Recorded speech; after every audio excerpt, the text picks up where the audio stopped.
And coverage ન્યૂઝમાં આપનું સ્વાગત છે। વડોદરામાં આમ આદમી પાર્ટી દ્વારા ભગતસિંહ ચોક ખાતે ભગતસિંહની પુણ્યતિથિ કાર્યક્રમ બાદ દિલ્હીના મુખ્યમંત્રી અરવિંદ કેજરીવાલની કરવામાં આવેલ ધરપકડને લઈ વિરોધ દર્શાવ્યો હતો।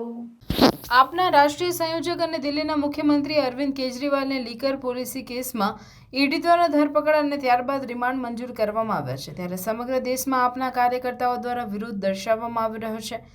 આજે શહેરના ન્યાય મંદિર પાસે આવેલ ભગવતસિંહ ચોક પાસે શહીદ વીર ભગતસિંહની પુણ્યતિથિ નિમિત્તે તેમની પ્રતિમાને પુષ્પાંજલિ અર્પણ કરવાનો કાર્યક્રમ રાખવામાં આવ્યો હતો। બાદમાં વિરોધ પ્રદર્શન કરતા પોલીસે તમામ કાર્યકર્તાઓની અટકાયત કરી છે। દિલ્હીના મુખ્યમંત્રી અરવિંદ કેજરીવાલની ધરપકડ બાદ દેશ સહિત રાજ્યમાં આપના કાર્યકર્તાઓ સાથે ઠેર ઠેર વિરોધ જોવા મળ્યો હતો, ત્યારે ગતરોજ મોટા શહેરો બાદ વડોદરામાં ભગતસિંહ ખાતે ભગતસિંહની પુણ્યતિથિ નિમિત્તે કાર્યક્રમ બાદ આપના રાષ્ટ્રીય સંયોજક અને દિલ્હીના મુખ્યમંત્રી અરવિંદ કેજરીવાલજીની ઈડી દ્વારા ખોટી રીતે ધરપકડ કરવામાં આવી છે, એવા આક્ષેપો સાથે વિરોધ નોંધાવ્યો હતો।